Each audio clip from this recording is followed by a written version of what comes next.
Ya, ya. Selamat malam ini, Mama, Pak Nangari. Selamat bergabung kembali di Zoom kita ya. Dua sesi ini tidak hadir ya dari minggu kemarin.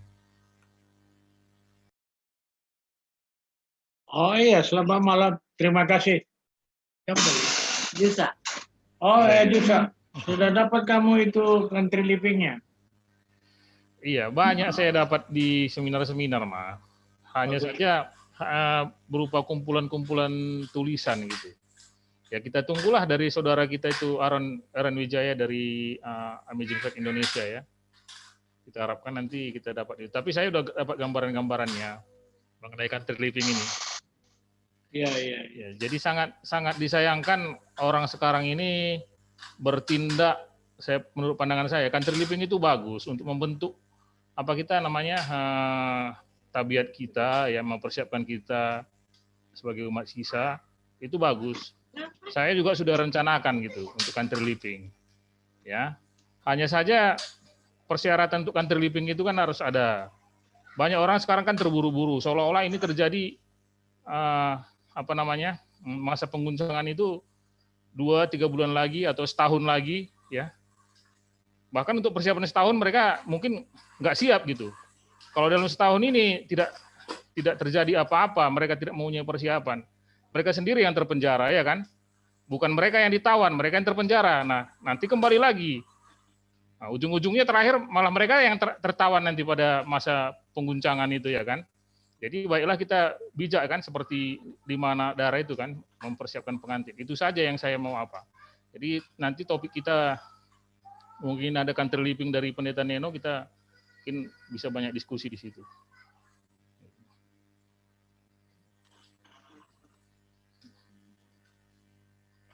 Oke, terima kasih atas kesaksiannya.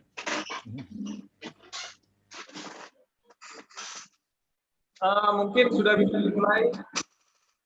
Sudah jam 8 ini.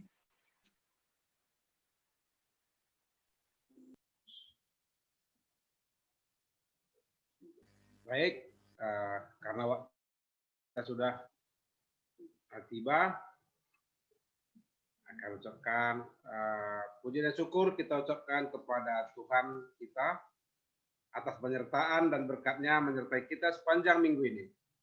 Sampai saat ini kita dalam keadaan sehat-sehat dan terberkati bersama Tuhan Yesus Tuhan kita. Sebelum kita memulai acara kita, baiklah kita undang Roh Kudus hadir menyertai kita. Mari kita berdoa dalam hati masing-masing.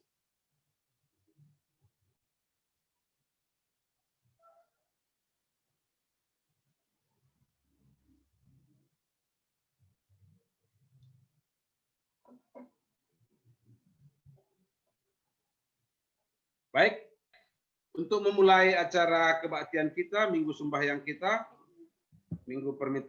malam permintaan doa, kita bernyanyi dari lagu Sion nomor 467.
Sebagai doa pembuka, kami undang Bapak Berlin Nababan.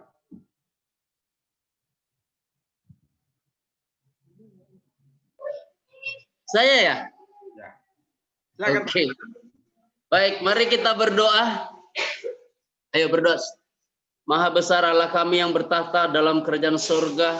Terima kasih Bapa, terima kasih atas begitu besar anugerah Tuhan di pertengahan minggu bekerja kami. Kami masih dapat dan rindu untuk mendengarkan sabda Tuhan melalui hamba Tuhan, Bapak Pendeta kami, Bapak Sembiring. Biarlah Tuhan berkati, Tuhan urapi hamba-Mu ini dalam mempersiapkan dan menyampaikan pekabaran firman Tuhan, sehingga kami yang mendengar, kami boleh dikuatkan, dan kami juga boleh memiliki pengharapan dan memiliki iman yang bertumbuh dalam Yesus Kristus. Sehingga kami percaya Bapa, bahwa hari-hari kami yang akan kami lalui, dan kami percaya Tuhan telah menyediakan, Tuhan telah menyiapkan, sehingga masa depan kami adalah masa depan yang penuh dengan harapan dan penuh dengan kedamaian serta sukacita. Terima kasih Bapa atas kesempatan yang indah. Engkau berikan kesempatan kami untuk mengikuti ibadah lewat virtual ini. Biarlah Tuhan Engkau hadir di dalam ibadah kami ini, sehingga kami berkenan di hadirat Tuhan, dan kami juga diampuni segala dosa pelanggaran kami, dan kami percaya curahan berkat akan menjadikan kami selalu bersyukur, selalu berbahagia oleh karena nama Yesus. dan kami percaya dan kami serahkan acara ini ke dalam tangan Tuhan. Biarlah Tuhan yang berfirman dan Tuhan yang memberkati setiap keluarga masing-masing. Dalam nama Yesus kami ucap syukur dan berdoa. Amin. Baik, sebelum kita mendengarkan firman Tuhan yang akan dibagikan oleh Bapak Pendeta Sembiring, sebelumnya kita akan mendengarkan lagu spesial yang akan dibawakan oleh keluarga Halimbong. Pada keluarga Halimbong, kami persilakan.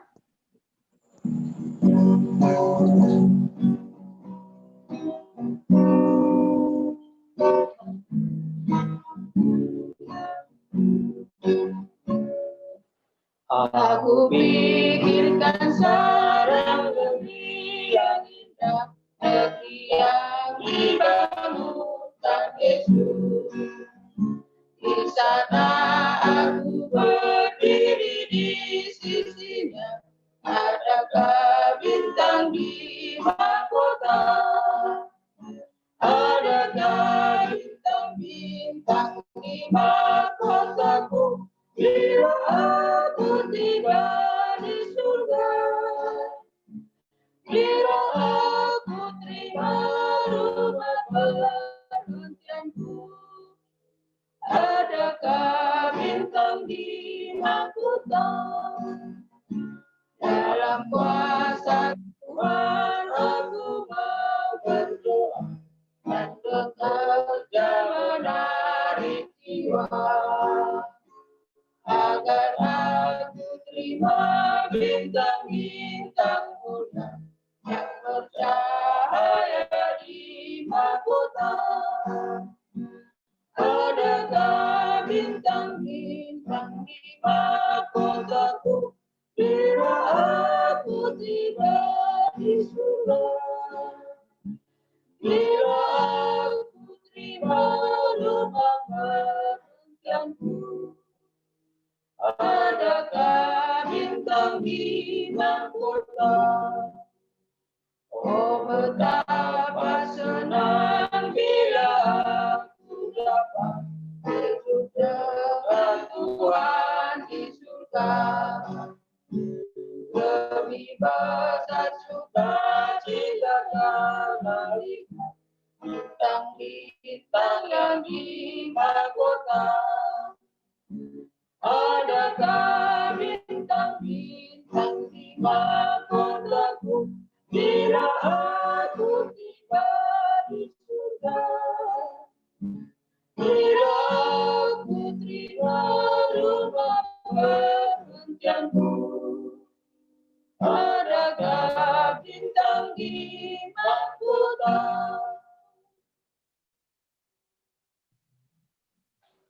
Terima kasih Bapak keluarga Halimbong atas lagu spesial. Kita akan pikirkan negeri yang sudah menunggu kita, sehingga kita tetap semangat walaupun zaman pandemi seperti ini. Kita tetap semangat karena berkat Tuhan atau negeri yang akan dijanjikan buat kita. Mari kita mempersiapkan hati dan pikiran karena kita akan mendapatkan berkat melalui firman Tuhan yang akan dibawakan oleh Bapak Pendeta Sembiring. Kami persilakan. Shalom bagi kita semuanya.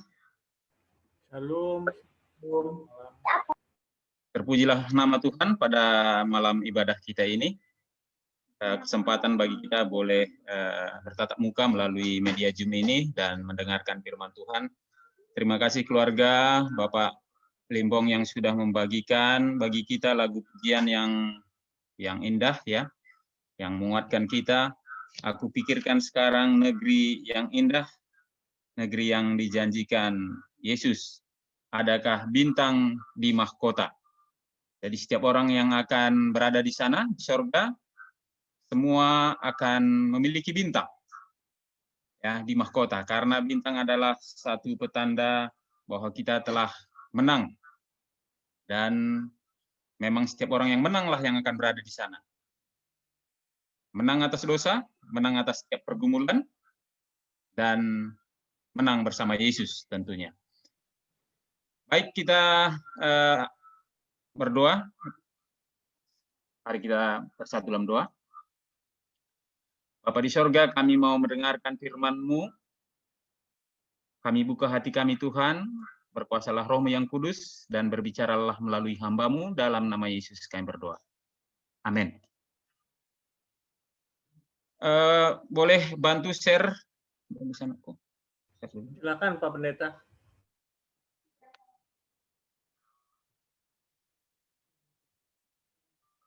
Ya, judul materi firman Tuhan yang mau saya bagikan adalah kabar baik masa kesukaran di depan, ya.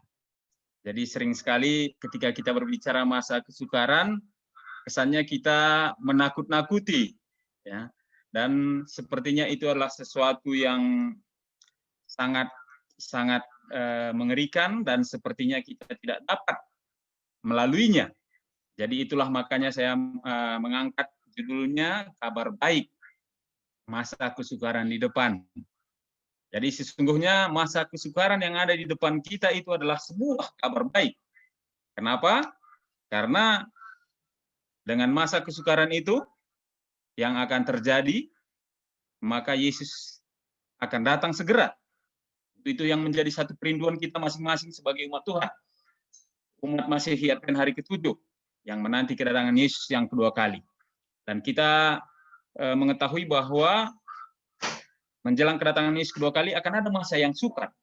Jadi itu adalah kabar baik. Lalu kenapa itu kembali saya katakan kabar baik? Karena Tuhan akan melindungi kita. Nah, jadi itulah kabar baik. Tuhan melindungi kita. Kita umat Tuhan adalah biji matanya. Dan Alkitab juga katakan bahwa umat-umat Tuhan akan luput, ya. Berapa sukar pun ya kesukaran itu di depan, firman Tuhan mengatakan bahwa umat-umat Tuhan akan luput. Jadi itulah maka saya katakan kabar baik. Umat Tuhan akan luput. Namun ya, memang ada masa-masa kesukaran kecil yang harus kita lewati dan kita gumuli dan kita menangkan. Masa kesukaran kecil. Tetapi masa kesukaran besar itu sesungguhnya umat Tuhan akan luput. Baik, Daniel 12 ayat 1 mengatakan demikian. Pada waktu itu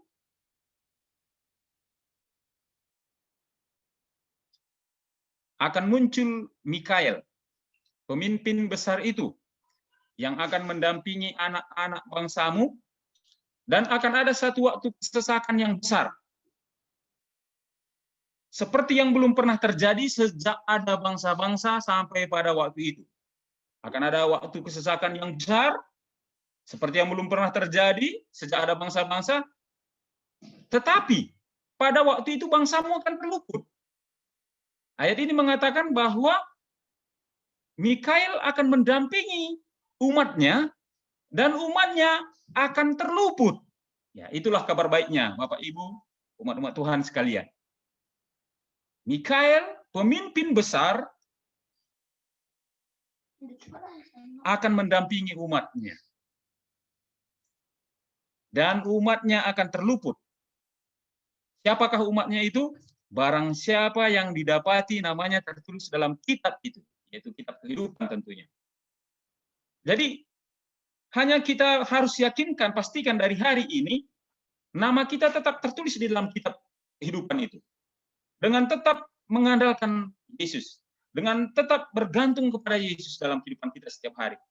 Dan kita tidak mengandalkan diri kita, kekuatan kita. Dengan mengasihi Yesus yang telah mengasihi kita lebih daripada apapun yang dunia tawarkan atau yang ada pada kita, atau segala sesuatu penarikan dunia yang iblis musuh itu tawarkan mungkin kepada kita. Asal kita mengasihi Yesus dengan segenap hati, dengan segenap kekuatan, dengan segenap akal budi. Oh, mungkin kita merasa itu tidak mungkin. Dan memang kita tidak mampu untuk melakukannya. Tetapi dengan pertolongan Tuhan kita mampu. Disitulah kita butuh ketergantungan setiap hari. Tolong aku Tuhan untuk mengasihi Engkau. Tolong aku Tuhan untuk mengalahkan setiap godaan, tantangan, rintangan, segala sesuatu yang menjauhkan kita daripada Tuhan. Harus kita menangkan, sehingga kita akan memperoleh mahkota kehidupan dan bintang-bintang kemenangan. Ayat 2 dikatakan, dan banyak dari antara orang-orang yang telah tidur dalam debu tanah. Jadi jelas ini berbicara tentang masa kesukaran, masa kesesakan yang besar menjelang kedatangan Yesus kedua kali, menjelang orang-orang yang telah tidur dalam debu tanah akan bangun. Sebagian akan mendapat hidup yang kekal, sebagian untuk mengalami kehinaan dan kengerian yang kekal. Jadi jelas Daniel pasal 12 ayat 1 ini berbicara tentang peristiwa menjelang kedatangan Yesus kedua kali. Masa kesesakan besar. Karena pada saat itu Mikael akan muncul. Dan orang-orang yang telah tidur dalam debu tanah akan bangun. Sebagian untuk hidup yang kekal, sebagian untuk mengalami kehinaan, kengerian yang kekal. Ya, tentu inilah yang dikatakan oleh 1 Tesalonika 4 ayat 17 ketika kita memberikan penghiburan kepada orang berduka cita, bahwa ketika nafiri berbunyi, sangkakala Allah berbunyi, maka Tuhan sendiri turun dari sorga dan orang-orang mati akan bangkit. Ya, orang mati dalam Kristus akan bangkit. Jadi ini Daniel 12 pasal 1 berbicara kedatangan Yesus yang kedua kali. Lalu peristiwa-peristiwa yang akan berlaku sebelum kedatangan Yesus kedua kali di pasal-pasal berikutnya. Saya mau kembali ke Daniel 12 ayat 1. Pada waktu itu juga akan muncul Mikael, muncul. Nah, dalam bahasa Inggris dikatakan, and at the time shall Mikael stand up. Stand up, berdiri. Ya. Jadi Mikael akan berdiri. Dan sebelumnya dia duduk. Dia sedang menghakimi. Jadi kita tahu bahwa ketika Yesus itu, imam besar kita akan selesai di dalam pengantarannya di bait yang maha kudus, selesai masa penghakiman, ketika dia memetok palu, ketika ditetapkan siapa yang akan diselamatkan, siapa yang tidak, ketika pintu kasihan tertutup, maka dia akan keluar, dia akan mengenakan jubah, ya, menanggalkan jubah keimamatannya dan mengenakan jubah kemuliaan untuk membalaskan kepada setiap orang sesuai dengan perbuatannya. Dia berdiri, stand up. Dan ini berbicara tentang saat-saat sebelum kedatangan Yesus kedua kali. Dia berdiri. Setelah dia menyelesaikan pekerjaan penghakiman pra-Advent, yang kita percaya umat Advent 1844 sampai Yesus datang kedua kali, yang kita tidak tahu jam dan saatnya. Tetapi kita dapat melihat setiap peristiwa-peristiwa yang menandai akan dekatnya jam kedatangan Yesus itu. Dan apa yang harus kita lakukan hanyalah untuk berjaga-jaga. Memastikan nama kita tertulis dalam kitab itu, supaya tidak dihapus dari sana. Apa yang dilakukan oleh bangsa Israel pada saat itu adalah mereka berdoa dan berpuasa, menyelidiki hati, dan mengakui setiap dosa. Dan anak domba Allah, darah anak domba Allah itu akan menjadi tebusan bagi umatnya. Dan setiap dosa akan diampuni. Baik. And at the time shall Mikael stand up. Markus 16 ayat 19. Ya, tadi Daniel pasal 12 ini berbicara tentang kedatangan Yesus. Ini berbicara tentang masa yang akan datang, ya, ketika Yesus akan datang kedua kali. Ketika Yesus ada di dunia ini, ketika Yesus berada bersama-sama dengan umat manusia, ketika dia di dunia ini, Markus 16 ayat 19 mengatakan, sesudah Tuhan Yesus berbicara demikian kepada mereka, ya, setelah Yesus disalibkan, setelah Yesus mati dan bangkit, berulang-ulang Yesus menampakkan diri kepada murid-muridnya. Ya, lalu setelah Yesus mengucapkan berkat kepada para muridnya, terangkatlah ia ke sorga. Ini berbicara tentang kenaikan Yesus setelah kematian, setelah kebangkitan. Terangkatlah ia ke sorga lalu duduk di sebelah kanan Allah. Jadi ayat ini mengatakan ketika Yesus bangkit naik ke sorga, Yesus duduk di sebelah kanan Allah. Ya, duduk di sebelah kanan Allah. Kisah 7 ayat 55 mencatat, tetapi suatu peristiwa ketika Stefanus dilempari dengan batu, orang yang martir pertama, orang yang mati oleh karena kebenaran, oleh karena iman kepada Yesus, yang pertama adalah Stefanus, yang penuh dengan Roh Kudus, dikatakan menatap ke langit, lalu melihat kemuliaan Allah, dan Yesus berdiri di sebelah kanan Allah. Ya, ini seperti ayat ini, ya, sepertinya tidak sinkron. Apa yang terjadi? Lalu ayat 56 dikatakan, lalu katanya, sungguh aku melihat langit terbuka dan anak manusia berdiri di sebelah kanan Allah. Stefanus melihat Yesus berdiri, bukan duduk di sebelah kanan Allah. Ya. Apa yang terjadi di dalam Kisah 7 ayat 55? Kita tahu sebagai umat Masih hari ke-7, kapan bangsa Israel ditolak Tuhan secara bangsa sebagai umat pilihan. Ketika Yesus disalibkan, Tuhan masih panjang sabar. Ya, bangsa Israel belumlah ditolak secara bangsa, tetapi ketika Stefanus dieksekusi, dilempari dengan batu, ya, kita percaya saat itulah bangsa Israel ditolak secara bangsa sebagai umat pilihan. Pada saat itulah bangsa Israel dihakimi dan ditetapkan bahwa dia gagal sebagai umat pilihan Tuhan. Dan Injil ini, kerajaan Allah diberitakan kepada seluruh bangsa-bangsa, umat, suku, dan bahasa. Jadi ketika Yesus berdiri, ketika Stefanus melihat Yesus berdiri, ada sesuatu yang terjadi. Yesus berdiri tidak serta-merta berdiri tanpa ada sesuatu peristiwa yang terjadi. Tetapi ketika Stefanus melihat Yesus berdiri, ada satu peristiwa yang terjadi bahwa penghakiman bagi bangsa Israel dalam hal keistimewaannya sudah berakhir.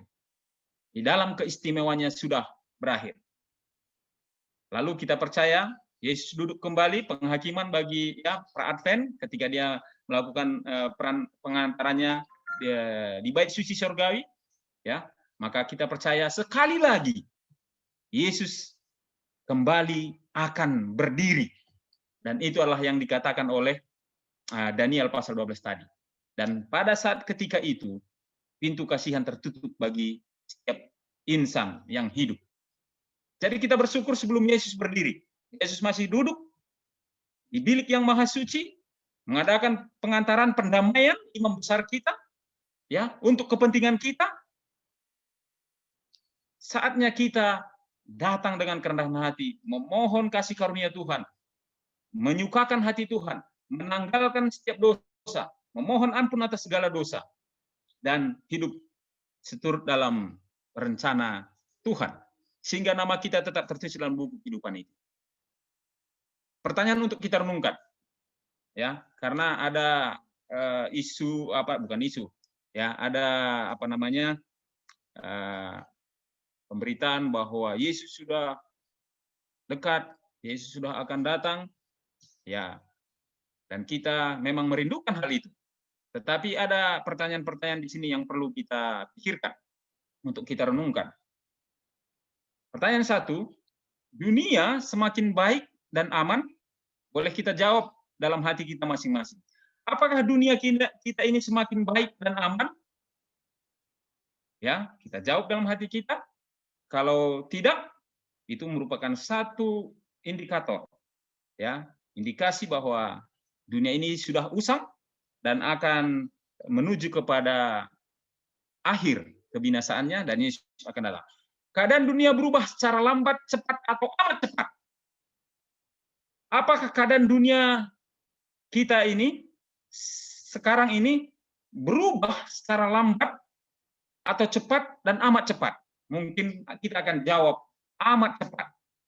Kita tahu bahwa umur pada zaman sebelum air bah, bahkan setelah air bah, sebelum air bah ada umur orang 700 sampai 900 tahun. Dan orang-orang yang jenius, tidak ada buku, tidak ada catatan, tetapi mereka bisa memiliki ketajaman pikiran, intelijen yang sangat kuat. Ya, dan itu kita lihat juga bagaimana arsitektur pembangun Menara Babel ketika air bah berlalu. Hanya saja Tuhan turun untuk menggagalkan itu. Kalau Tuhan tidak campur tangan, mereka akan melakukan segala sesuatunya, dan apa saja yang mereka lakukan berhasil. Sangat pintar-pintar orang dahulu.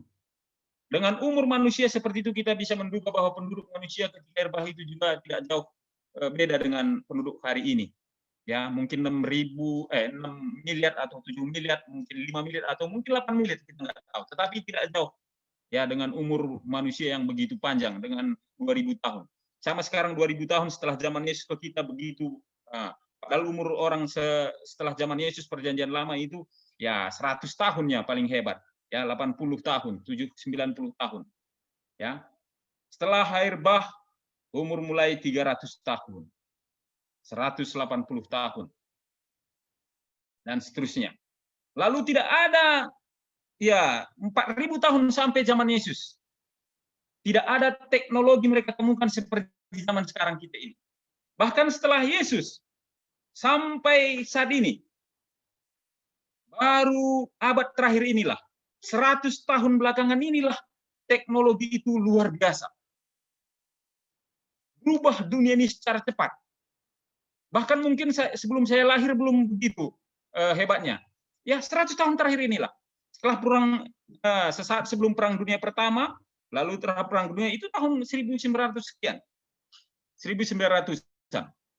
Mungkin pada zaman abad pertengahan Martin Luther belum ada mungkin pesawat terbang, belum ada televisi, belum ada telekomunikasi yang canggih seperti saat ini. Padahal orang-orang saat itu adalah orang-orang pintar yang jenius. Daniel sudah katakan bahwa pengetahuan akan bertambah-tambah. Ya. Dan ini merupakan satu indikator bahwa ya dunia sudah menuju kepada akhir, ya, dan dekatnya kedatangan Yesus kedua kali. Itu tidak bisa kita bantah. Ya. Dunia berubah secara cepat, sangat cepat. Apa yang terjadi hari ini, besok kita ketinggalan informasi, bahkan kita ketinggalan kemajuan bahkan. Apa yang kita bisa operasikan hari ini mungkin besok sudah ada lagi sudah ada lagi aplikasi atau teknologi yang lebih mutakhir lagi. Ya. Pada 100 tahun belakang inilah ditemukan semua, bahkan ya nuklir, bom atom, bahkan mungkin ya komputer, telekomunikasi, kita bisa berzoom seperti ini, luar biasa. Ya. Magicom dan lain semua, pokoknya segala fasilitas yang ada di rumah kita ini semua ada dalam kurun waktu sangat singkat. Ya. Tidak 100 tahunan. Semua yang ada di rumah kita, segala fasilitas ini ditemukan dalam waktu sesingkat-singkatnya. Ya.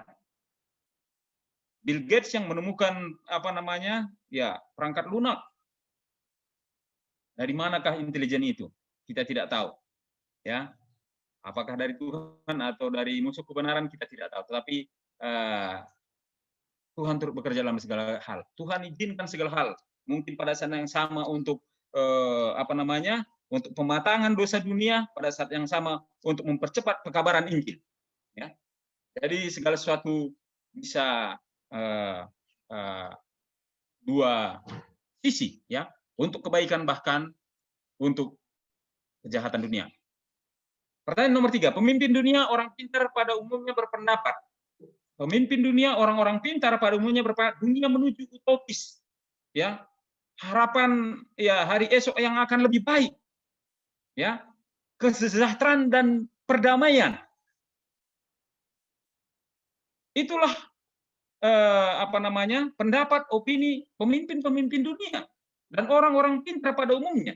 Tetapi apakah itu yang terjadi? Ya, atau apakah itu akan terjadi pada masa yang akan datang? Apa yang Alkitab katakan? Dunia katakan, Alkitab katakan akan ada huru-hara, akan ada gempa bumi, ada kelaparan dan lain sebagainya. Ya, penyakit dan ya akan ada aniaya dan Yesus akan datang segera. Tetapi dunia tidak pernah berbicara tentang itu. Mereka berbicara hanya ya harapan. Apakah kita seorang yang pesimis? Bukan. Tetapi kita adalah orang yang realistis, ya. Dan kita merindukan akan kedatangan Tuhan yang menjadi satu jawaban, solusi atas segala ketidaksempurnaan di dunia ini. Tetapi dunia, orang-orang pintar berjuang untuk menciptakan dunia yang sempurna tanpa Tuhan. Ya, walaupun mungkin mengatasnamakan Tuhan, tetapi bukanlah prinsip-prinsip Tuhan yang ditinggikan. Kesukaran di depan kita tidak dapat diluluskan dengan kata-kata. Benar atau tidak? Mungkin kalau kita katakan tidak, berarti kita mungkin meyakini bahwa besok akan lebih baik. Hari depan akan lebih indah, lebih baik, dan akan ada perdamaian. Kita tahu berapa banyak pengungsi, imigran, ya, berapa banyak orang yang terlantar terombang-ambing di lautan lepas, orang Rohingya, ya, yang mati, meninggal kelaparan, sakit, dan lain sebagainya. Ya, karena kita bukan menjadi korban, kita diberkati Tuhan dalam jauh dari korban dari ketidakadilan atau korban dari sesuatu yang buruk, bencana, ya, maka kita mungkin merasa aman, damai, sejahtera. Tapi ya ada banyak tangisan di luar sana. Pada saat saya berkhotbah, pada saat kita mendengarkan firman Tuhan, pada saat kita berdoa bersyukur kepada Tuhan, ada banyak tangisan di luar sana. Ya, tidak ada solusi hanya kecuali Yesus datang segera, mengakhiri segalanya dan memberikan kepada kita satu dunia yang lebih baik, tanah air yang indah. Dan itulah harapan satu-satunya. Lalu bagaimana kita bersiap diri untuk hari itu? Itu yang mau saya sampaikan. Bagaimana kita bersiap untuk hari yang akan datang? Kedatangan Yesus kedua kali. Akan masalah tantangan yang akan kita hadapi di depan. Ya, apa tugas kita sebagai penjaga? Kita adalah penjaga istri kita, penjaga suami kita, penjaga anak-anak kita, penjaga saudara-saudara yang kita kasihi. Kita harus saling mengingatkan, saling menguatkan, dan saling mengamarkan satu dengan yang lain. Itulah tugas kita masing-masing. Janganlah kita mengambil sikap seperti apa? Kain, ketika dia membunuh Habil, apakah aku penjaga adikku? Oh, mungkin kita berpikir, saya nggak pernah membunuh siapa-siapa. Tetapi ketika kita tidak melakukan ya tugas kita sebagai penjaga yang baik, ya, mengasihi keselamatan orang-orang yang kita kasihi dengan memberikan amaran petunjuk yang Tuhan sudah berikan pada kita. Ketika kita memiliki petunjuk tapi kita diamkan, ketika lampu kita itu kita taruh di bawah gantang, maka kita bertanggung jawab. Kita memiliki tanggung jawab. Ya, kita memiliki obat penawar tetapi kita tidak kasih, maka kita juga membunuh. Ya, apakah aku tidak pernah membunuh seperti Kain terhadap adiknya Habil? Ya, mungkin secara fisik tidak, tetapi secara rohani kita membunuh saudara-saudara kita. Tuhan akan menuntut pertanggungjawaban dari masing-masing kita. Ya. Karena itu bersukacitalah hai sorga, hai kamu sekalian yang diam di dalamnya, celakalah kamu hai bumi dan laut, karena iblis telah turun kepadamu dalam geramnya yang dahsyat. Jadi masa kesukaran kecil itu adalah oleh karena kebencian iblis terhadap umat Tuhan. Kalau Anda umat Tuhan, maka Anda tidak bisa menepis, ya, tidak bisa memungkiri bahwa Anda adalah sasaran amarah setan. Anda dibenci oleh setan. Kita tidak dibenci oleh setan. Setan tidak geram terhadap kita, tidak marah terhadap kita. Hanya mungkin karena kita berkompromi dengan setan, ya, dalam kehidupan kita. Maka marahlah lagi itu kepada perempuan itu, lalu pergi memerangi keturunan yang lain yang menuruti hukum Allah dan memiliki kesaksian Yesus. Menuruti hukum Allah dan memiliki marah naga itu, memerangi, ya. Jadi kita tidak bisa memungkiri akan takdir kita, ya. Tuhan telah menentukan kita untuk berperang melawan naga itu atau berseberangan, bermusuhan dengan setan. Sebab bangsa akan bangkit melawan bangsa dan kerajaan melawan kerajaan, ya. Ya boleh saja ini kita aplikasikan kepada Perang Dunia Pertama Kedua, karena itu udah bagian daripada peristiwa-peristiwa akhir zaman. Akan ada kelaparan dan gempa bumi di berbagai tempat, Akan tetapi semuanya itu barulah permulaan penderitaan. Barulah permulaan penderitaan menjelang new age, ya, bukan new normal ya, bukan ya mungkin new world order atau nggak tahu lah. Tapi baru permulaan dari penderitaan menjelang new age, ya. Jadi zaman baru di sini boleh saja tidak berbicara tentang kedatangan Yesus, tetapi zaman baru yang diseru-serukan oleh dunia mungkin. Pada waktu itu kamu akan diserahkan supaya disiksa, dan kamu akan dibunuh, dan akan dibenci semua bangsa oleh karena namaku. Ya, artinya mungkin masih ada orang-orang yang akan ya teruna-teruna pilar-pilar iman yang mati syahid, yang mungkin dengan berani untuk menyuarakan kebenaran atau ya itu Tuhan mengetahui. Ya, kamu akan dibenci semua bangsa oleh karena namaku, dan banyak orang akan murtad. Ya. Jadi dikatakan sini ada banyak orang akan murtad. Jadi amaran firman Tuhan itu harus disampaikan kepada umat-umat Tuhan supaya mereka memiliki satu keteguhan iman, supaya mereka pada akhirnya tidak murtad. Ya, pada akhirnya mereka tidak murtad, tetap setia sampai akhir, dan mereka akan saling menyerahkan dan saling membenci. Jadi biarlah kita bukanlah orang-orang yang akan menyerahkan dan saling membenci satu dengan yang lain, tetapi umat-umat Tuhan yang saling menguatkan, saling mendoakan, dan saling menuntun, ya, menjaga satu dengan yang lain. Banyak nabi palsu akan muncul dan menyesatkan banyak orang. Ada beberapa slide amaran roh nubuat yang mau saya tampilkan. Satu perkara yang terpenting yang umat Tuhan harus mengetahui ialah adanya masa kesukaran di depan yang hanya orang sudah mengerti dan bersedia dapat diselamatkan. Jadi itu pentingnya amaran roh nubuat. Ya, firman Tuhan ini kita pelajari terus-menerus. Karena dengan mempelajari kita mengetahui. Dengan mengetahui maka kita akan mengerti dan bersedia untuk diselamatkan. Ya, bahwa akan ada masa-masa yang sukar. Jadi ketika masa sukar itu datang, bukannya melemahkan kita, tetapi justru menguatkan kita. Ya, menguatkan kita. Dan itu adalah kabar baik bahwa Yesus akan segera datang, dan ketika kesukaran besar datang, ya itu kita terluput. Ya, karena Mikael, pemimpin besar itu mendampingi kita. Saatnya mengalahkan segala dosa. Jadi apa yang harus kita lakukan sesungguhnya ketika kita menyadari bahwa datangan Yesus itu sudah dekat, saatnya kita tidak lagi mencintai dosa, tetapi mengalahkan segala dosa. Kita tahu masing-masing apa yang dosa yang ada pada kita, apa kebiasaan, apa kecenderungan-kecenderungan yang tidak baik yang ada dalam diri kita.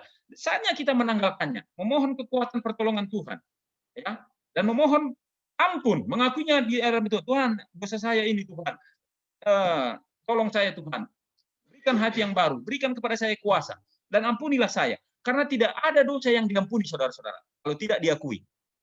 Ya, tidak ada dosa yang diampuni, sama sekali tidak ada dosa yang diampuni kalau tidak diakui.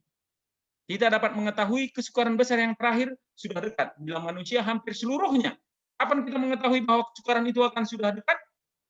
Dan kita tahu sekarang pun sukarnya, tetapi akan mungkin lebih sukar lagi. Taruh kesukaran seperti ini aja kita sudah lemah iman atau tidak kuat lagi, bagaimana kita bisa bertahan dengan kesukaran yang lebih besar di depan kita? Tetapi sesungguhnya kesukaran itu semua kecil bersama dengan Tuhan. Justru ketika kesusahan besar itu datang, yang betul-betul besar, umat-umat Tuhan luput. Makanya saya katakan adalah kabar baik. Ya, sering sekali orang katakan, oh menakut-nakuti. Apa yang mau kita takutkan? Ya, apa yang kita mau takutkan? Bila manusia hampir seluruhnya melawan hukum Allah, pada akhirnya saudara-saudara, hukum Allah akan dibatalkan. Ya, hukum Allah akan dibatalkan. Jangan menyebut nama Tuhan sembarangan. Orang akan menyebut nama Tuhan sembarangan. Jangan menyembah patung. Orang akan menyembah, ya, patung bahkan sesuatu yang lain selain Tuhan. Mungkin bukan patung saja. Jangan ya, dan lain sebagainya. Ya, kasih, ya, ingat dan kuduskan hari Sabat dan lain sebagainya. Ya, orang akan merendahkan hukum Allah, dan pada akhirnya lebih jauh orang akan menyangkal Tuhan. Ya, bila mana umat Allah dianiaya dan ditindas oleh sesama manusia, maka Tuhan akan campur tangan. Jadi ketika orang akan melakukan aniaya itu hanya sementara, ya. Bahkan ketika Tuhan akan menganiaya umat Tuhan oleh karena kebenaran mereka, di situ saatnya Tuhan campur tangan bertindak, dan Dia akan datang. Ya, jadi ada kabar baik. Tidak ada yang kita perlu takutkan di sini, Bapak Ibu sekalian. Kita sedang berdiri pada pintu gerbang dari kesukaran zaman ini. Dalam keadaan yang tiba-tiba hukuman Allah akan menyusul satu dengan yang lain. Api, banjir, gempa bumi, pertumpahan darah. Ya. Ada banyak demonstrasi. Itu belum apa-apa. Mudah-mudahan tidak berlanjut lebih dan lain sebagainya. Belum lagi mungkin ada indikasi resesi. Jauhlah kiranya itu. Tetapi umat Tuhan harus memiliki satu apa? Ketahanan iman, ketahanan mental. Ya. Itu bukan sesuatu yang kita takutkan. Yang kita takutkan adalah ketika kita jauh daripada Tuhan. Ketika nama kita tidak ada dalam buku kehidupan. Ketika kita bersama Tuhan, ya, tidak ada yang kita takutkan. Ya. Kita tidak perlu heran pada saat ini oleh adanya peristiwa-peristiwa besar yang menentukan. Dan kita masih aman-aman aja kok. Belum ada sebenarnya COVID ini, ya, mungkin hanya apa saja, apa istilahnya? Hanya merupakan training atau uji coba atau apalah, ya. Belum ada, ini belum kesukaran sebenarnya, nggak ada yang sukar, hanya beberapa orang di luar sana sudah sangat sukar atas dampaknya, tapi mungkin ya akan lebih besar lagi dampaknya ke depannya, kita tidak tahu. Perubahan besar akan segera terjadi di dunia kita ini. Perubahan besar akan segera terjadi. Kapan itu? Ya kita harus melihat ya segala perubahan. Ya, kita tidak akan pernah kembali seperti masa yang lalu. Mungkin perubahan apa yang akan terjadi di depan 2021 kita tidak tahu. Kita hanya berjaga-jaga dan bersedia. Perubahan besar akan segera terjadi di dunia kita ini, dan pergerakan yang terakhir begitu cepat terjadi. Jadi cepat. Ya, sangat-sangat cepat. Ketika itu sudah mulai seperti ibu yang sakit bersalin dikatakan seringnya. Jadi jangan kita berpikir ya akan masih lama, karena kita sudah melihat sebuah pergerakannya, sudah melihat sebuah tanda-tandanya, sebagaimana ibu sakit bersalin. Ketika ibu sakit bersalin sudah mulai merasakan ibu-ibu tahu itu, jangan kita berpikir mungkin masih lama, mungkin masih sempat saya jalan-jalan ke Bali bersama suami saya. Dia nggak mungkin memiliki pemikiran demikian. Satu kesukaran besar sedang menunggu umat Allah, satu kesukaran yang mengintai dunia ini. Pergolakan yang terpenting sepanjang masa ada di depan kita. Pergolakan yang terpenting sepanjang masa ada di depan kita. Jadi kita sebenarnya hidup di masa-masa yang genting. Kalau boleh saya katakan satu sisi, ya, satu perspektif, satu sisi, sebenarnya kita orang yang beruntung. Orang pada zaman-zaman lalu menubuatkannya, meramalkannya, dan dia meninggal tanpa melihat kegenapannya, ya, tetapi dia mati dalam pengharapan dan iman. Tapi Anda dan saya, ya mungkin kita akan melihat dari sebuah kegenapan itu semuanya, ya. Kita akan melihat dari sebuah kegenapan itu semua. Sering-sering kesukaran digambarkan lebih besar daripada kenyataannya. Jadi makanya orang mengatakan ya positive thinking lah, jangan kita negatif dan lain sebagainya. Tapi memang benar ada satu sisi sering-sering memang kesukaran yang kita khawatirkan, yang kita takutkan, kadang lebih besar dari yang sebenarnya, dari kenyataannya. Dan itu yang terjadi sepanjang zaman, sepanjang generasi. Ketika kita khawatir seperti ini, khawatir rupanya ya tidak seperti yang kita bayangkan. Tetapi dikatakan dalam tulisan Roh Nubuat, hal ini bukan demikian adanya. Dengan kesukaran yang ada di depan kita, dengan usaha memperkenalkan yang paling jelas sekalipun, tidak sanggup melukiskan besarnya kesengsaraan gitu. Ya. Jadi luar biasa. Mungkin seperti ya 7 malapetaka, seperti zaman bangsa Israel keluar dari Mesir, ya mungkin akan mengalami hal-hal yang sama. Penghuni-penghuni semesta alam sedang memperhatikan dengan perhatian yang tak terkatakan, melihat akhir pertentangan besar antara Kristus dan setan. Jadi penghuni alam semesta, malaikat-malaikat sedang memberikan perhatian yang sangat-sangat serius tentang pertentangan ini. Bagaimana umat Tuhan, bagaimana kesediaan, kesiapan umat-umat Tuhan, bagaimana ketahanannya, dan bagaimana mereka akan bertahan. Ya, mereka sangat memiliki perhatian yang serius. Tidak saatnya kita tertidur seperti Petrus dan Yakobus, ya, dan Yohanes yang ada di Taman Getsemani bersama Yesus. Tidak saatnya untuk tidur, saatnya berjaga-jaga dan berdoa. Sebagaimana Yesus amarkan kepada muridnya ketika itu. Jaga-jaga dan berdoalah. Ya, roh memang penurut, memang kita semua orang baik. Ya, tetapi daging lemah. Takut nanti kedagingan kita ini nggak tahan, nggak kuat. Ya, persediaan apa yang harus kita lakukan? Kita yang mengetahui kebenaran ini dipersiapkan untuk peristiwa-peristiwa yang akan melanda dunia dalam keheranan. Dan persediaan ini mereka buat dengan jalan, ya, persediaan apa yang harus kita perbuat adalah dengan jalan belajar firman Tuhan dan berjuang menyelaraskan kehidupan kita dengan perintah-perintahnya.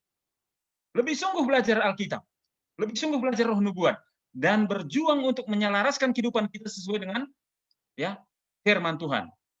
Pengetahuan akan sabda Allah satu-satunya benteng menghadapi kesukaran yang ada di depan kita. Jangan kita berpikir tanpa belajar Alkitab, tanpa belajar roh nubuat, dengan kehidupan kita yang normal biasa-biasa saja, ya, tanpa kesungguh-sungguhan pendalaman firman Tuhan yang sungguh-sungguh, kita akan menang. Ya, tidak. Pengetahuan akan sabda Allah satu-satunya benteng menghadapi kesukaran yang ada di depan kita. Kita sedang mendekati masa yang penuh dengan topan. Setiap posisi dari iman kita akan diselidiki. Dan bila kita bukan melalui mempelajari Alkitab, ya, kita tidak akan memiliki ketetapan. Kita tidak akan memiliki kekuatan sehingga tidak tergoyahkan lagi.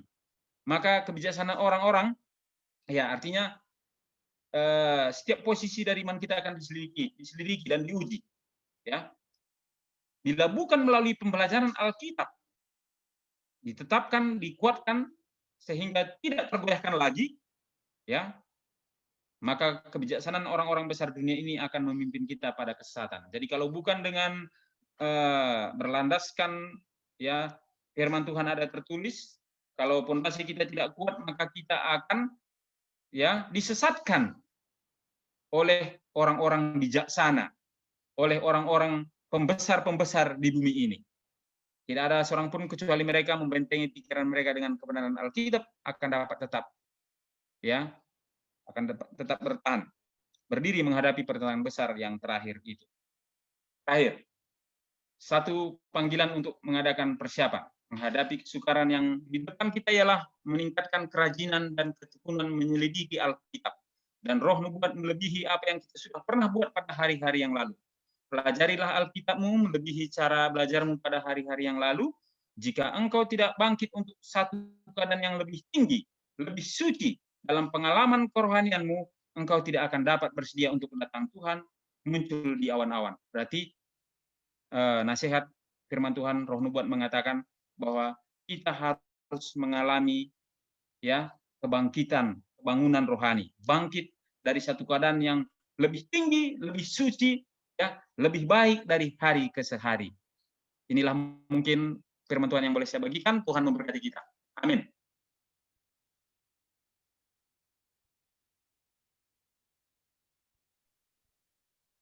Terima kasih untuk firman yang kita dapat pada malam hari ini.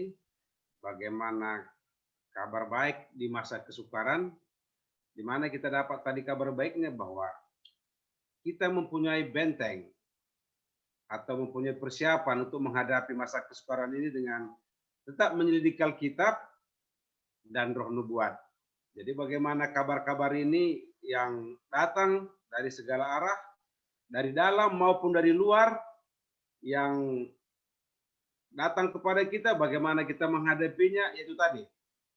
Mari belajar Alkitab, mari belajar roh nubuat, kita mengadakan persiapan.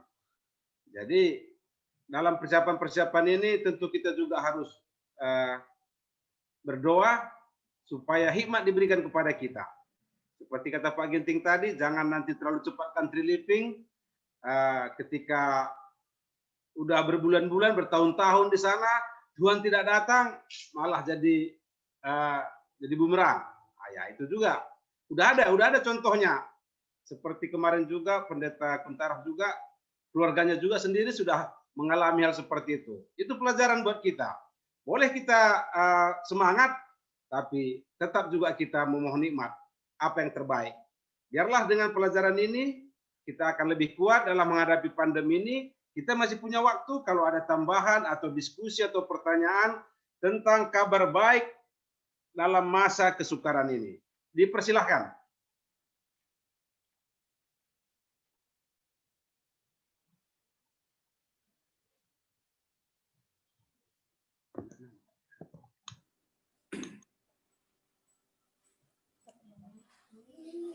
Boleh pertanyaan Pak Host, Pak Pinem?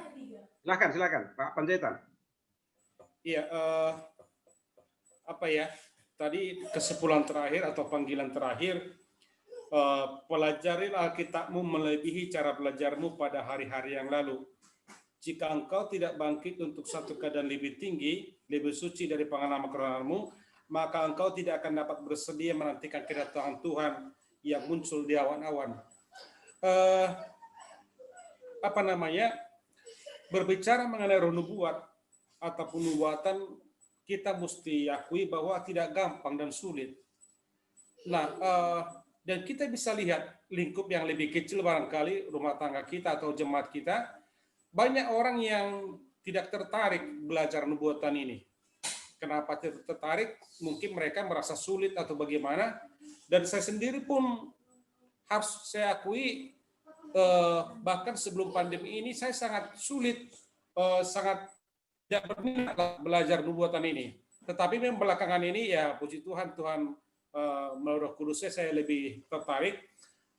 Itu makanya dulu ketika saya menjadi pengurus jemaat juga sering saya dengar pertanyaan ketika saya menyusun acara, kenapa pengkhotbah belakangan ini tidak pernah lagi mengkhotbahkan kedatangan Tuhan yang kedua kali. Nah, ketika itu saya tanya ke diri saya pun tidak berani mengkhotbahkan kedatangan kedua kali karena saya merasa itu memang sulit saya pelajari, gitu kan? Nah, tetapi kita lihat sekarang ini banyak juga orang yang tetap tidak mau mempelajari, gitu kan? Nah, sesuai dengan statement yang terakhir tadi dalam kesimpulan Pak Pendeta, apakah itu berarti bahwa mereka yang tidak belajar tentang nubuatan ini adalah orang-orang yang tidak siap menantikan kedatangan Tuhan yang kedua kali, sesuai dengan kesimpulan tadi? Terima kasih Pak Pendeta. Silakan Pak Pendeta untuk menanggapi. Ya, jadi orang yang tak belajar roh nubuat itu tidak menanti kedatangan Yesus yang kedua kali. ya, artinya pertanyaan itu sendiri kadang memang sulit juga memang kita mendapatkan jawaban yang pasti, tetapi paling tidak bisa menjadi pemikiran atau pencerahan. Kalau kembali kita ke sejarah, ya mungkin narasumber seminar kita juga sudah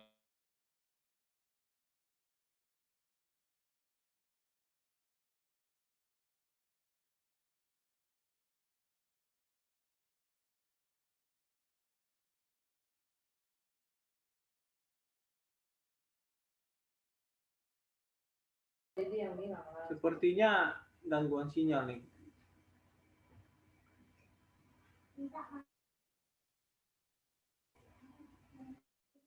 Unmute dulu Pak Pendeta. ada masalah sinyal. Sorry. Ya, jadi kembali kita ke zaman Nuh. Sebenarnya petunjuk amaran cukup bagi mereka pada zaman Nuh. Jadi sebenarnya orang-orang yang tidak percaya kepada amaran atau petunjuk itu sendiri yang binasa. Bahkan sudah pasti banyak ibu-ibu, bahkan anak-anak yang menjadi korban pada zaman Nuh.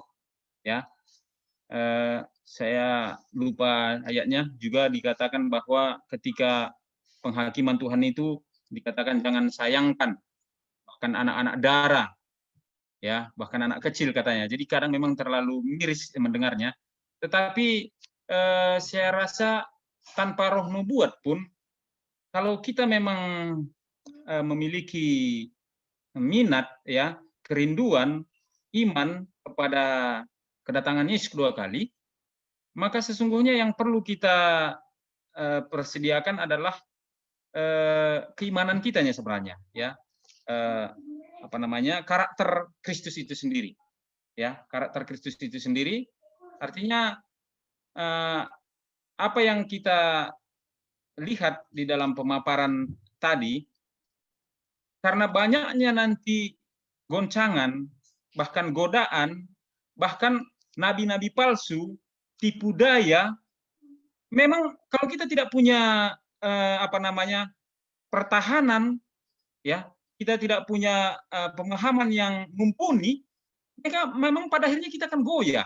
Jangan kita berpikir kita akan tetap menjadi orang Advent. Bisa saja tidak. Jangan salahnya doktrin kami ini apa gimana? Karena kalau kita lihat di YouTube aja, ada banyak pengajaran-pengajaran, bahkan mungkin nanti ada Advent sendiri, lunar sabat, belum lagi ada lagi nanti yang yang meragukan Roh Kudus, ya, yang meragukan Trinitas dan lain sebagainya. Kalau kita ikuti, bisa juga menggoyahkan apa yang kita yakini. Jadi sebenarnya pada dasarnya kita semua ini, bahkan saya sendiri, kadang saya juga, ya benar nggak ini? Artinya kembali kita harus baca juga Alkitab. Kita bandingkan dengan roh nubuat. Bahkan roh nubuat itu kita uji juga dengan Alkitab. Kalau roh nubuat itu sudah bertentangan dengan Alkitab, maka roh nubuat itu sendiri ya kita ragukan. Tetapi sampai saat ini, sejauh ini, apa yang dikatakan roh nubuat sesungguhnya itu hanya memberikan kepada kita pengertian yang lebih lengkap tentang Alkitab itu sendiri. Jadi memang sebagaimana tadi statement terakhir tadi, dengan bahaya dan tantangan, cobaan, godaan yang ada di depan kita, memang tidak ada satu-satunya kecuali kita harus mencintai Alkitab. Terlepas dulu, walaupun kita nggak membaca roh nubuat nggak masalah. Yang penting Alkitab berbicara bahwa kedatangan Yesus, ya, dan peristiwa-peristiwa yang akan yang akan terjadi yang mendahului kedatangan Yesus. Jadi saya rasa kalau firman Tuhan Alkitab itu wajib. Roh nubuat sebenarnya ya firman Tuhan juga. Ya, itu bukanlah mengurangi atau membatalkan Alkitab itu sendiri. Ya. Nah, itu hanya sebagai referensi saja. Ya, referensi lah boleh saya katakan. Ya. Mungkin ada yang boleh nambahkan juga, nggak apa-apa, nggak mesti saya. Yang lain juga boleh tambahkan. Terima kasih. Itu yang bisa saya bagikan. Ya, terima kasih Pak Pendeta. Kalau ada tambahan yang lain, intinya tadi bahwa roh nubuat hanyalah tambahan untuk persiapan kita atau pengetahuan kita tentang apapun yang terjadi. Memang semua sudah dituliskan oleh roh nubuat. Tetapi ya ada juga mungkin orang yang nggak membaca roh nubuat, tetapi dia juga menanti kedatangan Yesus yang kedua kali, bersiap-siap. Jadi kalau ditanya orang yang nggak membaca roh nubuat, apakah dia nggak menanti kedatangan Yesus yang kedua kali? Pak Pendeta tadi menjawab bahwa yang penting bagaimana kita tetap menyelidiki Alkitab.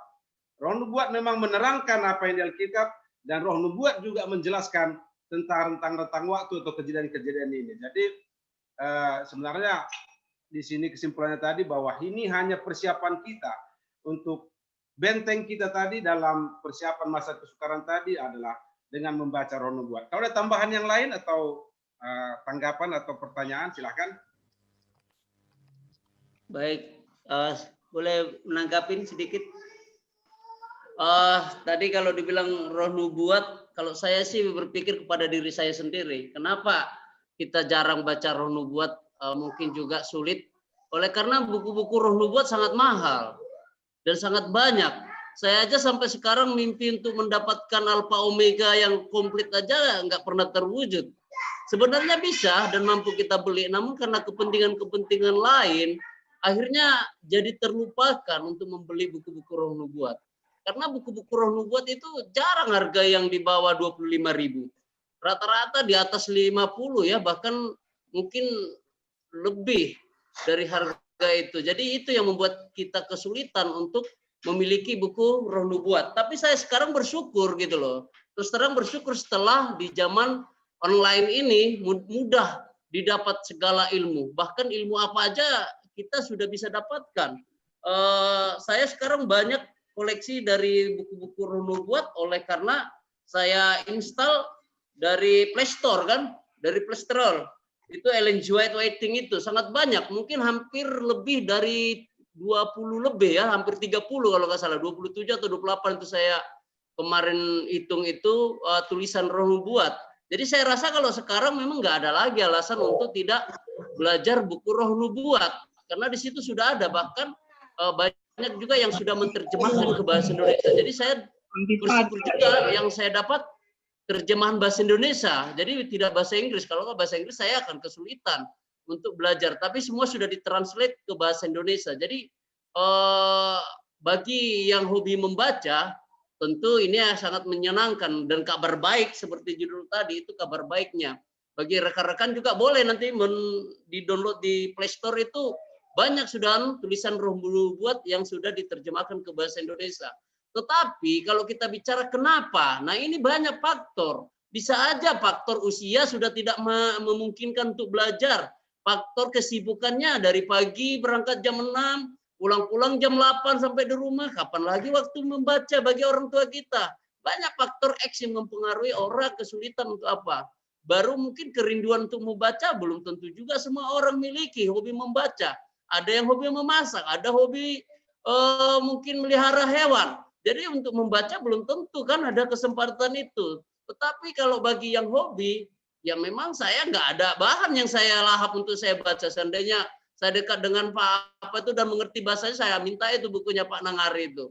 Dulu saya bersyukur ada Pak Lingga dengan pendeta Sinuling pendeta Lingga ya, Desan Lingga, dan juga orang tuh kalau saya ingat Opung Teresia ya, Siagian. Nah itu banyak saya pinjam buku-bukunya. Oleh karena memang dikasih kan gitu kan. Tetapi kalau Pak Nangari bahasa Inggris saya pun ya nyerah angkat tangan karena saya nggak sanggup dan nggak mampu untuk bacanya. Jadi kerinduan untuk membaca itu tergantung faktor, kita nggak bisa paksakan dan generalkan. Kenapa orang nggak suka belajar Roh Nubuat? Itu nggak bisa kita sama. Artinya sebenarnya tidak ada firman yang tidak bermanfaat. Apapun bermanfaat. Hanya sekarang problemnya ya seperti itu, kembali lagi. Kalau kita bicara firman Tuhan itu bicara nggak bisa individu, point to point, nggak bisa. Contoh, kalau kita bicara point to point itu akan bertentangan. Tetapi kita bicara harus keseluruhan, itu baru dapat kita inti dari pelajaran itu. Baik tulisan Roh Nubuat, baik Alkitab, baik tulisan apapun, itu baru bisa kita dapatkan. Contoh saya bilang, bagaimana kita bisa mencintai orang tua, anak, istri? Berapa persen nggak akan bisa kita buat point to point, sekian persen aku, 80% orang tua, 20% ke siapa lagi? Nggak bisa, yang bisa 100%, 100%, semua 100%. Totalitas mencintai orang tua, anak, istri itu. Belajar juga firman Tuhan totalitas. Belajar kita 100%, belajar Roh Nubuat 100%. Semua harus dicintai. Country living baik, 100% sangat baik. Saya dukung country living baik. Hidup di kota 100% juga baik. Hidup bekerja di pemerintahan 100% juga baik. Siapa yang nggak bangga kalau kita jadi presiden rumah Apen? Saya tanya dulu, siapa yang nggak bangga? Pasti kita bangga dan senang. Pasti kita puja-puja. Siapa yang nggak senang kalau bisa? Direktur PBB itu orang Advent. Sementara baru gubernur aja di Papua kita sudah bangga. Sudah bangga. Jadi jangan kita bilang kita anti pemerintah juga tidak mau masuk di pemerintahan. Saya juga dulu alergi. Saya sudah saksikan. Sahabat lalu saya malu dulu jadi di pemerintahan sebagai tentara. Tetapi setelah saya pelajari perjalanan hidup ini, tidak ada yang perlu dimalukan. Tidak ada yang perlu dikecewakan. Semua kita harus bangga, senang. Umat Tuhan dimanapun hidup. Daniel juga pernah hidup di pemerintahan. Yusuf juga pernah hidup di pemerintahan. Semua ada contoh. Tetapi Elia juga hidup di pegunungan. Tidak ada yang salah. Semua benar. Artinya semua benar. Tergantung bagaimana kita kesiapan kita. Kita juga bisa country living. Kalau memang situasi kita banyak perampok. Di lingkungan kita ada bom mungkin. Atau dekat dengan markas militer, ya wajib kita khawatir, kita pergi country living, itu terbaik. Tetapi kalau kita sudah memiliki kenyamanan, kita country living, dan setelah 5 tahun di sana, bingung, nggak ada yang dikerjakan, profesi nggak sesuai, akhirnya kembali. Rumah dari jual murah, yang ada apa? Kekecewaan besar yang terjadi. Nah inilah mungkin pelajaran yang bisa saya ambil, artinya kita tidak bisa point to point, nggak bisa. Yang bisa adalah semua baik. Makanya Tuhan berikan firman Tuhan Alkitab baik. Roh Nubuat juga baik. Tulisan-tulisan para pendeta juga baik. Tidak ada yang tidak baik selama itu apa? Sesuai firman Tuhan, sesuai hukum Tuhan. Itu menurut pandangan saya sih, secara pribadi yang saya ikuti dari hari ke hari, baik melalui beberapa narasumber yang hebat-hebat. Ya bersyukur juga setelah COVID ini, ya kita bisa dapatkan pelajaran yang luar biasa dari pendeta HI Sinaga, dari Kuntarap, dari beberapa pendeta-pendeta lain kan. Nah ini semua ada hikmatnya, semua ada indah lah saya bilang. Jadi COVID ini pun indah, semua juga kita syukurin. Jadi ngapain kita takut, ngapain khawatir? Kalau kita takut seakan-akan tanda kutip lagi. Di mana Tuhan kita? Di mana kita iman kita? Kan jadi pertanyaan. Kenapa kita khawatir? Jadi kalau kita tinggal di kota, apakah langsung tiba-tiba kita dihukum mati? Ya puji Tuhan kalau langsung dihukum mati kita mendapatkan tempat surgawi, kan begitu. Sedangkan Ahok aja dia bilang kematian adalah keuntungan. Masa kita umat taat nggak berani? Kematian adalah kebahagiaan dan keuntungan. Nah ini menjadi tantangan kembali pada pribadi kita. Artinya apapun yang terjadi ya udah berserah saja sama Tuhan. Kalau toh pun kita tidak country living harus mati di kota, ya kita siap. Harus pun kita ditawan ya siap. Itu resiko semua. Itu adalah pilihan kita kan. Nah itu mungkin menurut pandangan saya, maaf saya agak karena memang ya artinya hidup itu ya dibuat indah seindah-indahnya lah. Kita tetap bersyukur aja sama Tuhan di dalam keadaan apapun. Mungkin kita tidak bisa menerka-nerka apa yang terjadi akhir zaman. Tapi saya percaya seperti pendeta sampaikan, kita adalah biji mata Tuhan. Tuhan tidak akan pernah tinggal diam kepada anak-anaknya yang berseru dan minta pertolongan. Saya percaya Tuhan buka jalan dan Tuhan akan kirimkan pertolongan yang terbaik. Mungkin itu yang bisa saya sampaikan. Terima kasih. Salam. Amin. Terima kasih. Yang kalau ada lagi yang lain, Ya, ada. Pak Nangari ya. Saya share screen dulu ya.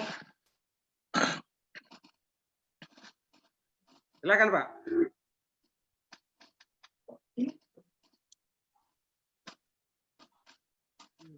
Oke, ini begini. Ini saya terima kasih. Rupanya ada teman saya yang juga begitu bersemangat ya.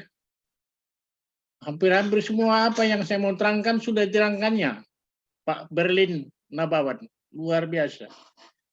Kita memang masih perlu militer di daerah kita ini ya. Karena dia begitu tegas, tidak ada ragu-ragu, apa yang mau dikatakannya aja. Dan semua yang dikatakannya itu saya kira benar.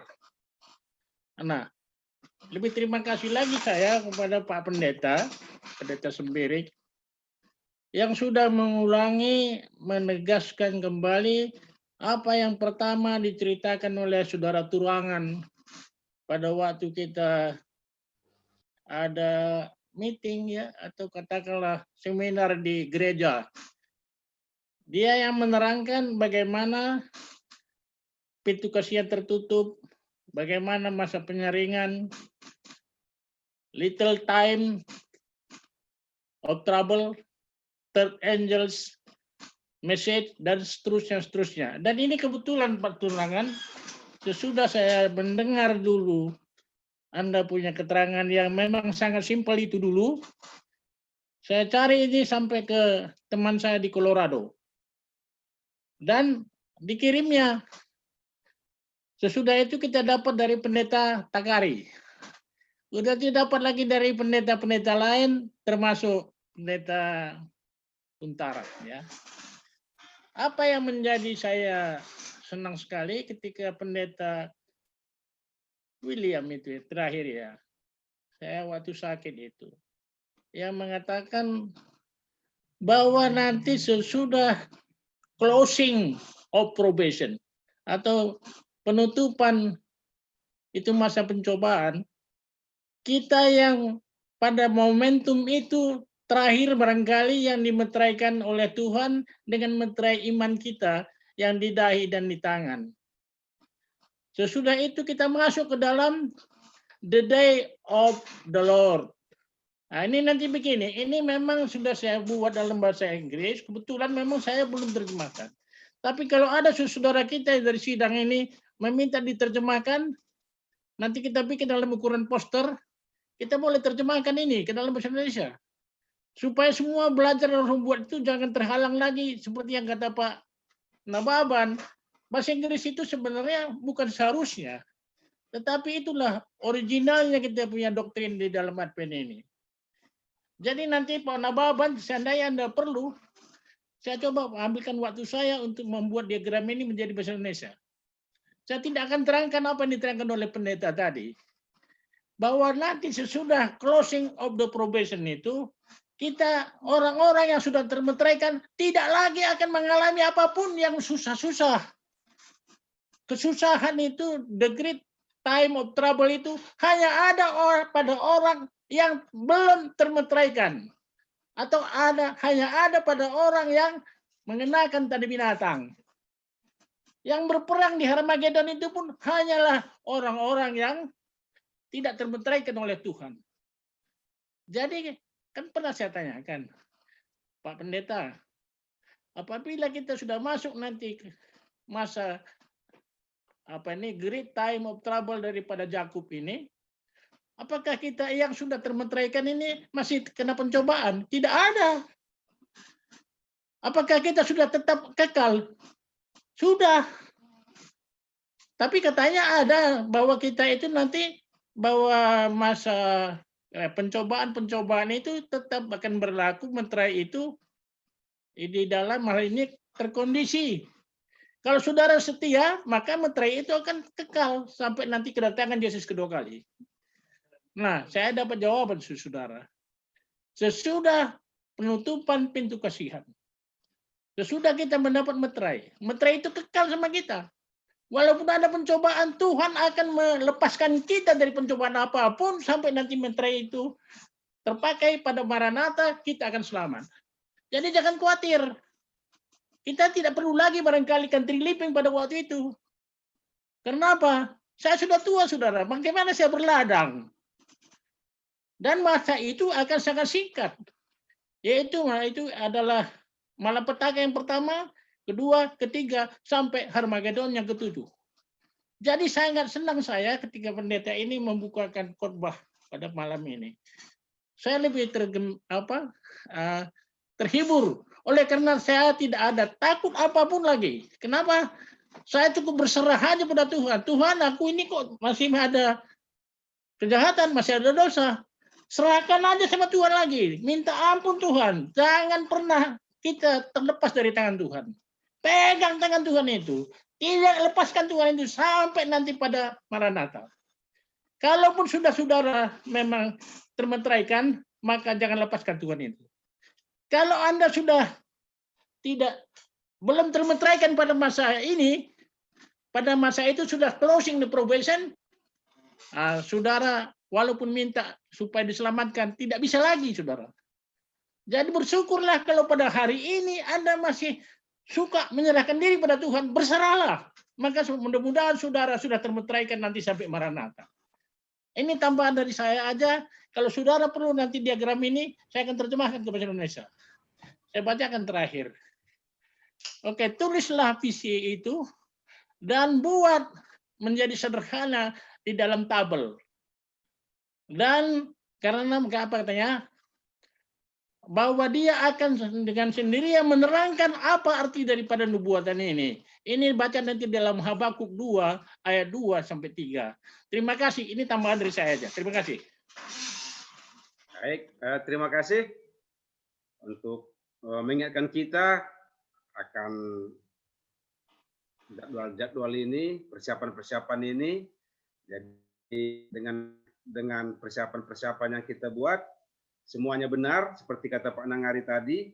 Apapun yang kita lakukan, kalau tujuan kita adalah mendekatkan diri kepada Tuhan, itu sudah baik. Mau Anda country living supaya bisa menyelesaikan segala roh nubuat, mungkin lebih baik lagi. Karena mungkin kalau di kota ini kita, buku Satura ini nggak akan terbaca kita buku roh nubuat. Mungkin dengan country living kita, dengan waktu kita yang semakin banyak dengan Tuhan, buku-buku ini akan bisa kita selesaikan membacanya. Jadi untuk malam ini, terima kasih. Untuk pelajaran kita, biarlah kita tetap bertahan, tetap semangat dalam penantian ini, sampai datang Tuhan, kita tetap setia semuanya. Amin. Terima kasih untuk waktu ini. Selanjutnya kita akan lanjutkan untuk kita doakan Bapak Pendeta kita doakan pelajaran kita tentang masa kabar baik, masa kesukaran ini, biar masa kesukaran tetap ada kabar baiknya. Ini intinya. Kemudian kita doakan jemaat kita, jemaat Anna Maria Lewat Kabesi, dan kita doakan kesehatan kita sepanjang pandemi ini supaya tetap sehat, dan Tuhan luputkan kita dari pengaruh-pengaruh COVID-19 ini. Kemudian kalau ada yang lain supaya disampaikan di sini. Nyonya N. Huta Barat, Pak. Nyonya N. Huta Barat yang sedang sakit. Yang lain? Tolong didoakan abang kami, namanya Bernard Hasibuan, beberapa bulan yang lalu ada melakukan operasi, tapi sekarang bekas operasiannya sepertinya tidak kering, bekas operasinya. Tolong didoakan supaya kesehatannya semakin baik. Terima kasih. Pak Hasibuan, Pak Bernard Hasibuan. Ya, Bernard Hasibuan. Kalau ada yang lain?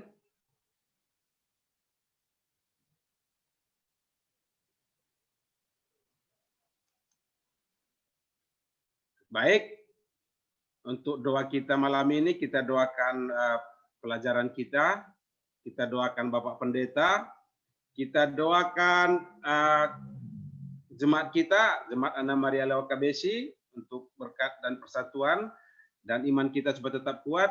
Kita doakan kesehatan kita doakan Pak Bernard Hasibuan yang sudah melalui operasi supaya cepat dipulihkan, supaya hasilnya lebih baik lagi, dan kita doakan untuk kesembuhan Nyonya N. Huta Barat. Jadi untuk permintaan doa ini kami mintakan Pak Ketua kita, Pak Sigalingging. Halo Pak Sigalingging. Siap, Pak. Siap. Ya, saya ulangi, kita doakan pelajaran kita tadi, kita doakan Bapak Pendeta, kita doakan jemaat kita, Anna Maria Lewa KBC, kita doakan kesehatan kita sepanjang pandemi ini, dan juga untuk Pak Bernard Hasibuan supaya cepat pulih, supaya hasil operasi lebih baik dengan berkat daripada Tuhan, dan kesembuhan Nyonya N. Huta Barat. Jadi sebelum kita berdoa, kita bernyanyi dari lagu Sion nomor 433. Ya Pak Turangan.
Kita berdoa. Bapa kami yang bertahta di dalam kerajaan surga, puji dan syukur kami panjatkan kehadirat-Mu Bapa. Oleh karena kebaikan dan kemurahan-Mu saja, kami masih dapat bertemu bertatap muka melalui Zoom kami pada malam hari ini Tuhan. Kami tahu ini adalah penyertaan Tuhan kepada kami, sehingga kami mampu Tuhan untuk bersama-sama memuji memuliakan nama Tuhan pada kesempatan ini. Bapa di surga, terima kasih buat pelajaran yang sudah kami dengarkan pada malam hari ini Tuhan. Menguatkan iman kami Tuhan, bahwa pada saat masa-masa kesulitan itu Tuhan, Engkau berikan kami kepastian bahwa Mikael, Yesus Kristus Tuhan kami, akan menyertai kami menghadapi kesulitan itu. Menolong kami menghadapi kesulitan yang akan datang itu ya Bapak. Kami percaya ya Tuhan, bahwa Engkau selalu memeliharakan kami. Dan pada saat ini kami yakin dan percaya Tuhan, kalaupun pada saat ini kami masih ada sebagaimana kami ada ini juga oleh karena penyertaan-Mu. Engkau melalukan kami Tuhan dari berbagai permasalahan, termasuk penyakit yang sekarang sedang merajalela ya Bapak. Bapak di surga kami berdoa buat hamba-Mu, pendeta kami, pendeta Sembiring, yang Tuhan sudah utus untuk menyampaikannya pada malam hari ini, pelajaran yang begitu berharga bagi kami. Menjadi kepastian bagi kehidupan kami Tuhan dalam memuji dan memuliakan Engkau. Berkati beliau Tuhan. Berikan hikmat dan bijaksana kepadanya. Mampukan dia Tuhan sehingga kami semua jemaat Dr. Mansur bersatu padu ya Tuhan, menghadapi masalah-masalah yang mungkin akan datang di dalam kehidupan kami ini Bapak. Berikan kesehatan kepadanya, berkati pelayanannya, berkati keluarga dan anak-anaknya Tuhan. Sehingga dengan demikian, dia akan sepenuh hati Tuhan menggembalakan kami umat-umat Tuhan di gereja Dr. Mansur dan dimanapun ya Bapak. Bapak kami yang di surga, kami juga berdoa kepada jemaat-Mu, Jemaat Anna Maria Lewa KBC, yang sepertinya Tuhan, kami tidak dapat berkumpul bersama-sama oleh karena keadaan ini. Tapi kami percaya dimanapun kami berada Tuhan, tangan kasih Tuhan menyertai kami, membimbing kami Bapa, menjauhkan kami dari segala mara bahaya dan penyakit, serta mencukupkan segala kebutuhan kami di masa-masa sulit ini Bapa. Bila mungkin ada anggota jemaat kami ya Tuhan, yang sakit, yang kami tidak tahu ya Tuhan, biarlah Engkau melawatnya Tuhan, memberikan kesembuhan kepadanya, sehingga dia dapat bersuka cita, memuji dan memuliakan nama Tuhan. Bahkan juga bila mungkin ada jemaat Tuhan, yang ekonominya terganggu oleh karena keadaan ini Bapa, Engkau sangat kaya dan berkemurahan ya Tuhan. Cukupkan segala kebutuhan mereka, sehingga dengan demikian mereka tahu bersyukur bahwa dia selalu dalam pimpinan Tuhan. Bapa kami di dalam surga, kami teringat akan anak Tuhan, saudara kami Bernard Hasibuan, yang mengalami masalah di dalam operasinya Tuhan. Tuhan, Engkau sangat baik ya Bapa. Bulir-bulir darah Tuhan akan memberikan kesembuhan kepada saudara kami ini. Berikan kesehatan Tuhan sehingga dengan demikian beliau dapat beraktivitas seperti semula Tuhan di dalam keluarga dan pekerjaannya. Demikian juga kami berdoa kepada istri daripada ketua jemaat kami Tuhan, Nyonya N. Huta Barat, yang beberapa hari lalu mengalami kecelakaan ya Tuhan. Bapa, kuatkan dia dalam menghadapi keadaan ini. Berikan kesembuhan sehingga dengan demikian dia dapat kembali berkumpul bersama dengan keluarga. Demikian juga adik kami Angel Tuhan.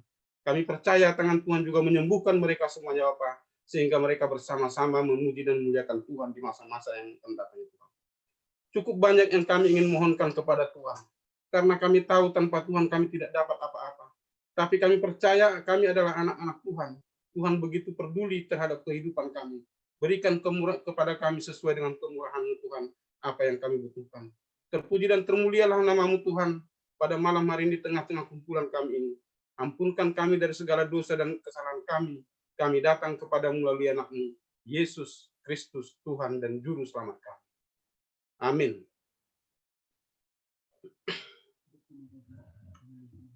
Nah, baik, kita akan mengakhiri acara kebaktian kita dengan menyanyikan lagu penutup, lagu Sion nomor 447. Selesai lagu, kami undang Pak Pendeta untuk menutup dengan doa.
Mari kita satu hati kita berdoa.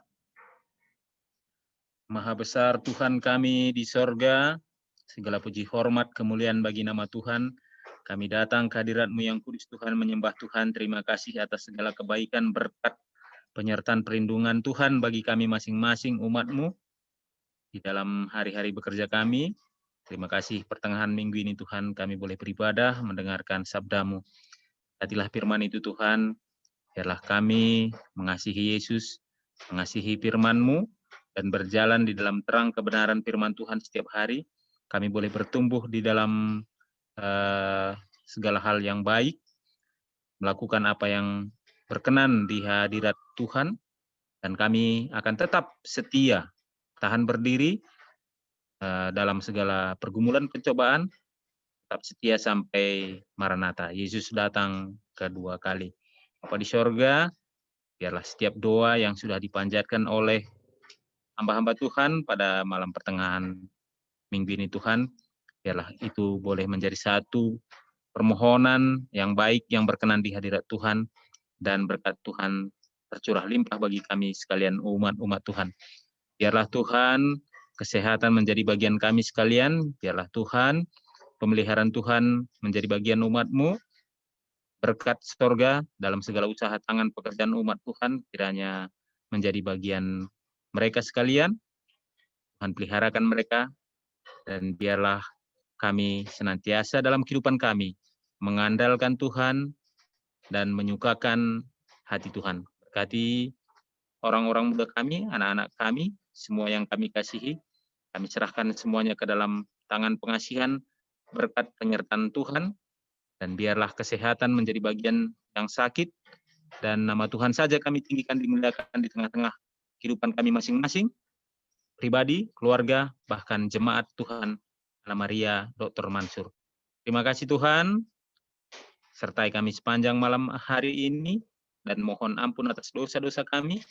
Kami berdoa dalam nama Yesus Tuhan dan Juru Selamat kami. Amin. Baik, sampai di sini acara kita. Selamat malam, salam sehat buat kita semua. Acara kami kembalikan kepada host kalau ada pengumuman. Terima kasih. Selamat malam buat kita semua.